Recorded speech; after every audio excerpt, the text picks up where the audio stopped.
नमस्कार, आयुर्वेद नॉलेज में आपका स्वागत है। आज के वीडियो का विषय है कॉन्स्टिपेशन या कब्ज या पेट का साफ नहीं होना। आजकल ज्यादातर लोग पेट साफ नहीं होने की प्रॉब्लम से परेशान रहते हैं। ये अनेक प्रकार के लेग्जेटिव अर्थात पेट साफ करने की दवाई, चाहे वो एलोपैथिक हो या आयुर्वेदिक हो, उसका प्रयोग करते हैं। क्यों जिसने भी जो उपाय बताए पेट साफ करने की वो ट्राई कर चुके हैं, फिर भी उनका अच्छे से पेट साफ नहीं होता है। यहाँ जब तक मेडिसिन लेते हैं तब तक पेट साफ हो जाता है, फिर उसके बाद में वही प्रॉब्लम स्टार्ट हो जाती है। अंततः आज की वीडियो में हम ये जानेंगे कि कॉन्स्टिपेशन को परमानेंटली दूर कैसे करें, यहाँ उसको जड़ से खत्म कैसे करें। इसलिए इस वीडियो को एंड तक देखें एवं मेरे चैनल को सब्सक्राइब कर लें। सबसे पहले ये जानेंगे कि कॉन्स्टिपेशन होता क्या है। जनरली जो लोग परफेक्ट डाइट लेते हैं उनका दिन में 1 या 2 बार अच्छे से पेट साफ हो जाता है। अगर 2 दिन के गैप से या 1 दिन के गैप से स्टूल पास होता है या स्टूल पास करते समय प्रेशर लगाना पड़ता है या स्टूल पास करते समय जलन होती है या दर्द होता है और फ्रेश होने के बाद में भी सेटिस्फिकेशन नहीं मिलता है एवं पूरा स्टूल बाहर नहीं निकलता है एवं हमेशा ही हार्ड स्टूल बनता है, तो समझ लो कि आपको कब्ज की प्रॉब्लम है। इसलिए सबसे पहले अपन को कॉन्स्टिपेशन का कारण जानना है, अर्थात इसकी जड़ क्या है। क्योंकि जो भी होता है उसके पीछे कारण जरूर होता है। कॉन्स्टिपेशन कोई बीमारी नहीं है, ये एक प्रकार का लक्षण है जिसकी जड़ दूसरी जगह है, तो इसलिए उसको अपन को जानना है और दूर करना है। आयुर्वेद में कॉन्स्टिपेशन के 2 ही कारण बताए हैं, अग्निमांद्य और वातदोष का प्रकोप होना। तो अग्निमांद्य मतलब पाचन शक्ति का कमजोर हो जाना। तो पाचक शक्ति का कमजोर होने का मुख्य कारण है अपनी बदलती लाइफ स्टाइल एवं अनहेल्थी फूड हैबिट, जिसके कारण अग्नि कमजोर हो जाती है। इसलिए अपन को हमेशा हितकारी खान पान का प्रयोग करना है एवं अपनी अग्नि की रक्षा करनी है। दूसरा कारण है वातदोष का प्रकोप हो जाना। तो जो व्यक्ति लगातार रूखा सूखा आहार करते हैं एवं अपनी डाइट में लिक्विड को शामिल नहीं करते हैं और जो भी घी है या स्निग्ध पदार्थ है उनको भी शामिल नहीं करते हैं, उनमें वातदोष होता है, वो प्रकोपित हो जाता है, जिसके कारण क्या होगी, आंतों में रुक्षता हो जाएगी एवं हमेशा हार्ड स्टूल बनेगा और उनको कब्ज की प्रॉब्लम रहेगी। कुछ लोग संभाव से ही वात प्रकृति वाले होते हैं और उनके वातदोष बड़ा होने के कारण कोष्ठ भी क्रूर होता है, अर्थात हार्ड होता है। उनको कितने भी स्ट्रॉन्ग लेग्जेटिव दे लो फिर भी उनको अच्छे से पेट साफ नहीं होता है और उनको हमेशा ही हार्ड स्टूल बनता है, उनको कब्ज की समस्या रहती है। ओल्ड एज में भी वातदोष संभाव से ही बड़ा रहता है अथवा प्रकोपित रहता है, इसलिए ओल्ड एज में कॉन्स्टिपेशन की प्रॉब्लम ज्यादा रहती है। इसलिए अपन को खान पान में सुधार करना है, उस प्रकार का खान पान करना है कि जिससे वातदोष शांत हो जाए। वातदोष के गुण होते हैं रुक्ष और शीत, इसलिए अपन को इसके विपरीत स्निग्ध और उष्ण आहार का सेवन करना है जिससे वातदोष शांत हो जाए और अपनी प्रॉब्लम से भी अपन को निवारण मिल जाए। इसलिए कॉन्स्टिपेशन पे अपना फोकस ना करें एवं अपना फोकस हमेशा हेल्थी रहने पे रहना चाहिए। ये फ्रेश होना एक नेचुरल प्रोसेस है, इसके लिए कोई एक्स्ट्रा एफर्ट लगाने की जरूरत नहीं है। यदि अपने माइंड पे अपन कॉन्स्टिपेशन का प्रेशर या टेंशन लेंगे या स्ट्रेस लेंगे तो डाइजेशन डिस्टर्ब होगा, जिसके कारण ये प्रॉब्लम अपने ऊपर हावी हो जाएगी।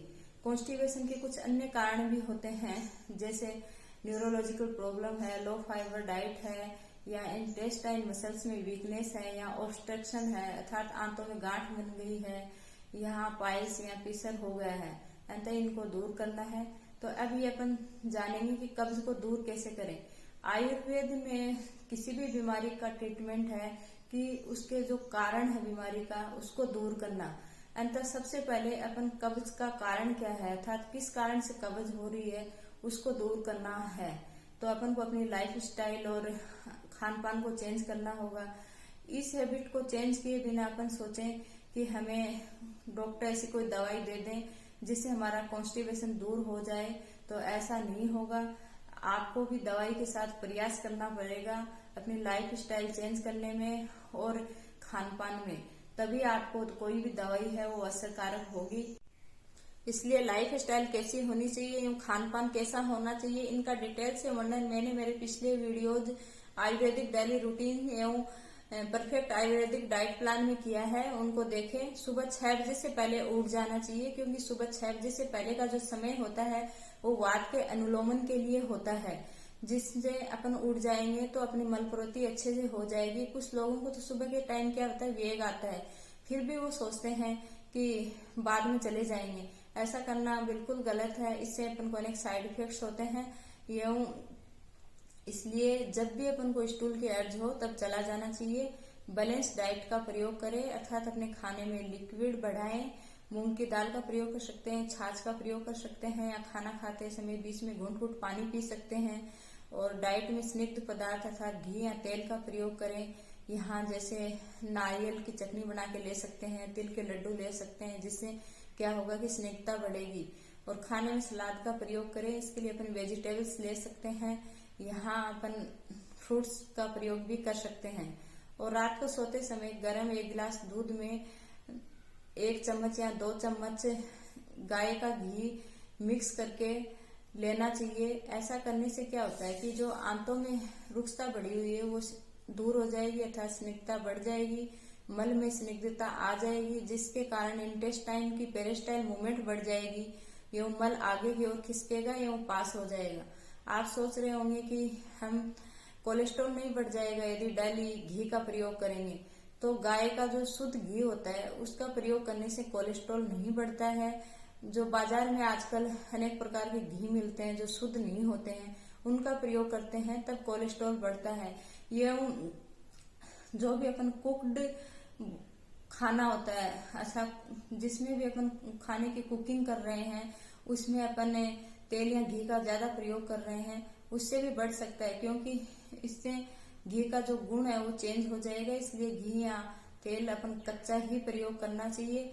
इंटेस्टाइन में वैसे ही रुक्षता बढ़ी हुई है, अपन यदि घी का प्रयोग करेंगे तो अब्जॉर्प्शन हो जाएगा और कोलेस्ट्रॉल भी नहीं बढ़ेगा।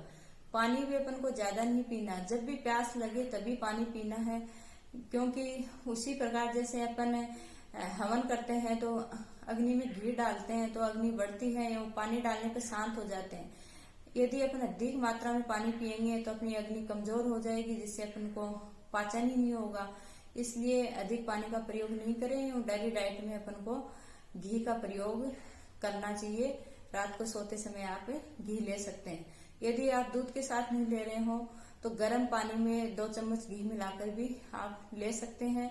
और माइल्ड लेक्जेटिव के रूप में आप मुनक्का का प्रयोग कर सकते हैं, अर्थात रात को आप मुनक्का भिगो दो और सुबह खा लो, या दूध में उबाल के मुनक्का का प्रयोग कर लो। इससे कब्जी भी दूर होगी और वीकनेस भी दूर होगी। और रात को सोते समय एरंड भ्रष्ट हरित की या पंचसकार चूर्ण का प्रयोग 5 ग्राम गुनगुने पानी से करना चाहिए। जिनको पेट फूलता है या गैस बनती है या कब्ज रहती है, जिनका स्टूल हमेशा ही हार्ड रहता है, उनको पंचसकार चूर्ण प्रयोग करना चाहिए। एवं जिनको पेट में भारीपन रहता है या खाना नहीं पचता है एवं कब्जी रहती है, उनको एरंड भ्रष्ट हरित की चूर्ण का प्रयोग करना चाहिए। एवं खाली पेट 1 चम्मच अविपत्तिकर चूर्ण का प्रयोग करना चाहिए गुनगुने पानी के साथ, एवं खाना अच्छे से पच जाए इसके लिए खाना खाने के बाद में 1 चम्मच गुनगुने पानी से लवण भास्कर चूर्ण का प्रयोग करना चाहिए। एवं जिनको बहुत ही ज्यादा हार्ड स्टूल आता है, जिन्होंने दूध के साथ 2 चम्मच तक घी का भी प्रयोग कर लिया, फिर भी उनके मल में स्निग्धता या सॉफ्टनेस नहीं आती है, उनको क्या करना है कि 1 गिलास गर्म दूध में 5 या 10 ml अरंड तेल डालकर प्रयोग करना है। इससे आपके मल में स्निग्धता आएगी, जिसके कारण जो स्टूल हार्ड है वो सॉफ्ट होकर आसानी से बाहर निकल जाएगा। अरंड तेल का प्रयोग लंबे समय तक नहीं करना चाहिए। हर एक पेशेंट की कोष्ठ है, वे है, ये प्रकृति है, वो अलग अलग होती है, इसलिए उनके लिए औषध मात्रा में औषधि भी अलग अलग होती है। इसलिए आयुर्वेद चिकित्सक की सलाह से ही औषधि का प्रयोग करें। डेली 1 या 2 ताजे आंवले या आंवले के जूस का प्रयोग करना चाहिए। मौसम के अनुसार यदि आंवला नहीं मिलता है तो 1 चम्मच आंवले की चूर्ण को 1 गिलास पानी में रात्रि भर के लिए भिगो कर रखें और सुबह उसको उबालकर उसका पानी छान कर पी लें। आंवले का सरगुण होता है, अर्थात खिसकाने की प्रवृत्ति होती है, और कब्जी में क्या होता है, इंटेस्टाइन में मल रुक जाता है, अर्थात उसकी गति नहीं होती है। आंवला इंटेस्टाइन की पेरिस्टाइल मूवमेंट को बढ़ा देगा, जिसके कारण आसानी से स्टूल पास हो जाएगा एवं पाचन शक्ति भी बढ़ जाती है। एवं आंवले में फाइबर से विटामिन सी भी भरपूर मात्रा में होते हैं। अपने भोजन में तीखे, कसेले, कड़वे, रूखे, सूखे पदार्थों का प्रयोग ना करें, जैसे चना, खाकरा, ज्वार, बाजरा एवं मैदा से बनी चीजें, समोसा, कचौरी, फास्ट फूड एवं बिस्किट का प्रयोग नहीं करें। मैदा में बिल्कुल भी फाइबर्स नहीं होते हैं, इसलिए ये कब्ज उत्पन्न करता है। अंततः अपने भोजन में पालक है, बथुआ, मेथी, चौलाई, इनकी सब्जी का प्रयोग करें। इनमें फाइबर्स भी होते हैं और ये अच्छे से पेट भी साफ करती है। खाना खाने के आधा घंटे पहले मुलेठी की आधी चम्मच घी के साथ प्रयोग करें। इससे कफ का स्राव होगा एवं मल का जो कड़कपन है वो भी दूर होगा। एवं अपने घरों में आसानी से मिलने वाले जैसे जीरा है, सौंफ है, अजवाइन का प्रयोग करें। 1 चम्मच जीरा ले लें, 1 चम्मच अजवाइन ले लें, इन दोनों को भून लें एवं 1 चम्मच बिना भुनी हुई सौंफ उसमें ऐड कर दें। फिर तीनों को मिक्स करके पीस ले और उसमें सेंधा नमक मिला दें और भोजन के बाद में 1 चम्मच इसका प्रयोग करें। भोजन के 1 घंटे बाद में प्रयोग करें तथा इसको आप 1 चम्मच लेकर ऊपर से पानी भी पी सकते हैं या 1 गिलास पानी में घोलकर भी इसका प्रयोग कर सकते हैं। इससे भोजन का पाचन भी होगा एवं कब्ज भी दूर होगी। इन सब का प्रयोग करने से भी अर्थात दवाई भी खा रहे हैं और पथ्य का पालन भी कर रहे हैं, लाइफ स्टाइल भी चेंज की है और अपना खान पान भी चेंज किया, फिर भी अपनों को कॉन्स्टिपेशन की समस्या दूर नहीं हो रही है, तो अपन को पंचकर्म का प्रयोग कराना चाहिए। पंचकर्म में बस्ती का प्रयोग कराना चाहिए। बस्ती क्या होती है? अर्थात एनिमा। एनिमा मतलब कि एनल रूट के द्वारा औषधि से तेल या काढ़े को प्रवेश कराना। तो बस्ती क्या करेगी कि बस्ती होती है वो वातदोष को दूर करती है।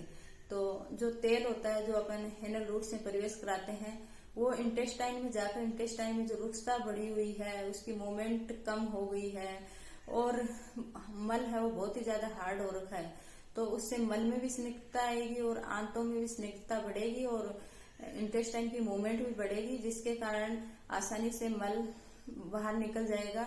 क्योंकि जो तेल का जो गुण होता है वो वात के विपरीत होता है अर्थात स्निग्ध गुण वाला होता है, इसलिए वो स्निग्धता को बढ़ाएगा और मल में सॉफ्टनेस आएगी। और एक ये भी होता है कि जो भी औषधि अपन ओरल रूट से देते हैं वो उसे लीवर की फर्स्ट पास मेटाबॉलिज्म क्रिया से गुजरना पड़ता है, जिसके कारण उसकी पोटेंसी कम हो जाती है अर्थात काम करने की शक्ति कम हो जाती है। और जो भी औषधि अपन एनल रूट से देते हैं उसमें क्या होता है कि इंटेस्टाइन के द्वारा सीधा एब्जॉर्प्शन हो जाता है, उनको फर्स्ट पास मेटाबॉलिज्म से नहीं गुजरना पड़ता है, जिसके कारण उसकी पोटेंसी भी कम नहीं होती है, ये उनसे ही अपन को जल्दी लाभ मिलेगा। अंततः अपने निकटतम कोई पंचकर्म चिकित्सालय या सेंटर है वहां जाकर अपन बस्ती का प्रयोग करवा सकते हैं। Thank you.